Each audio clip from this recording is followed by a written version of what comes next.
Hello' guys, মই এটা আজি নতুন ৰেচিপি লৈ আহিছোঁ পোহা বনোৱাৰ সহজ প্ৰণালী এটা। গতিকে ভিডিঅ'টো শেষলৈকে চাবলৈ নাপাহৰিব। এয়া কেঁচা বাদাম মই কেৰাহীত ভালদৰে ফ্ৰাই কৰি ল'ম। অকণমান বগা সৰিয়হ লৈছোঁ, জিৰা গুড়া লৈছোঁ, এয়া হালধি গুড়ি, গোটা জিৰা, দুটা পিঁয়াজ মিহি মিহিকৈ কাটি লৈছোঁ, কেইখিলামান নৰসিংহৰ পাত লৈছোঁ আৰু দুটা কেঁচা জলকীয়া মিহি মিহিকৈ কাটি লৈছোঁ। এয়া 2 চামুচ অইল লৈছোঁ আৰু এয়া চিৰা হয়, চিৰা একাপ লৈছোঁ। তাতে ভালদৰে ধুই পেলাই মই অকণমান শুকুৱাই লৈছোঁ। চাওক চিৰাখিনি একদম ধুনীয়া হৈ আছে।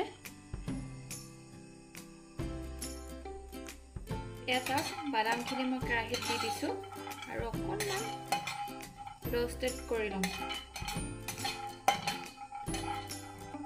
আৰু অকণমান এতিয়া হৈ গৈছে, মই এইখিনি কাঢ়ি দিম। এতিয়া চাওক কেৰাহীটো পুৰা গৰম হৈ গৈছে।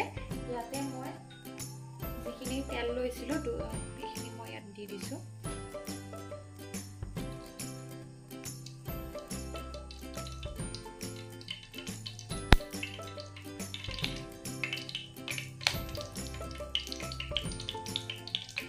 তেলটো পুৰা গৰম হৈ গৈছে।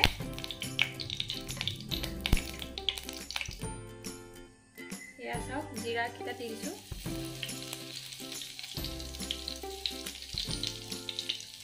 এয়া জলকীয়া দি দিছোঁ আৰু এইখিনি পিঁয়াজ দি দিছোঁ।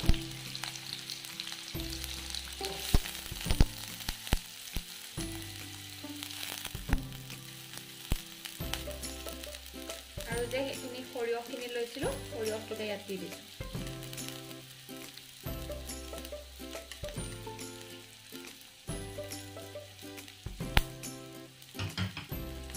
আৰু এইখিনি ভালদৰে এতিয়া ভাজিম।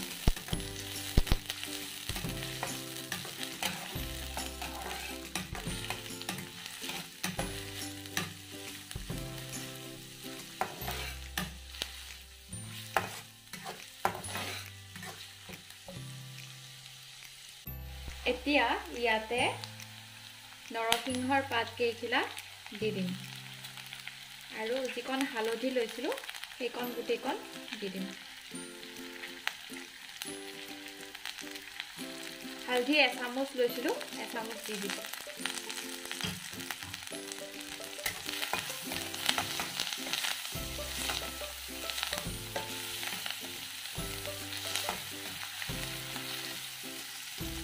ইয়াতে আধা চামুচ চেনি দিছোঁ।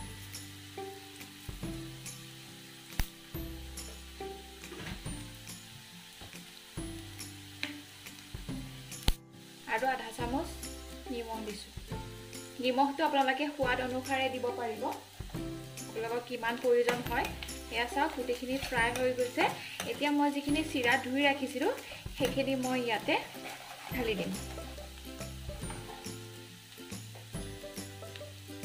সেইখিনি ইয়াতে দি দিছোঁ।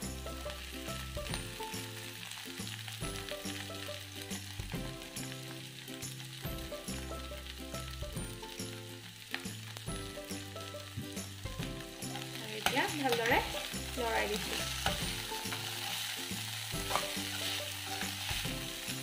তেনেই সহজ বনাবলৈ আৰু খাবলৈও বহুত টেষ্টি হয়। গতিকে যিহেতু এতিয়া আমাৰ বৰষুণৰ ছিজন হয়, তেনেই সহজ ৰেচিপিটো হয়। গতিকে আপোনালোকে ঘৰতে বনাই চাব। আৰু যিহেতু এতিয়া বৰষুণৰ ছিজন, গতিকে কিবা ইভিনিং টাইমত চাহৰ সৈতে খাবলৈ মন যায়, গৰম গৰম বস্তু আৰু অলপ স্পাইচি টাইপৰ। গতিকে এইখিনি ট্ৰাই কৰিব ঘৰত বনাবলৈ, একেবাৰে সহজ। যিহেতু এইখিনি বস্তু সকলোৰে ঘৰতে থাকে। এতিয়া চাওক এইখিনি হৈ গৈছে। অকণমান ফ্ৰাই কৰিম মই ইয়াতে আৰু গাখীৰ চাহৰ লগত ধুনীয়াকৈ বহি খাম। এয়া চাওক পোহা বনাই হৈ গৈছে।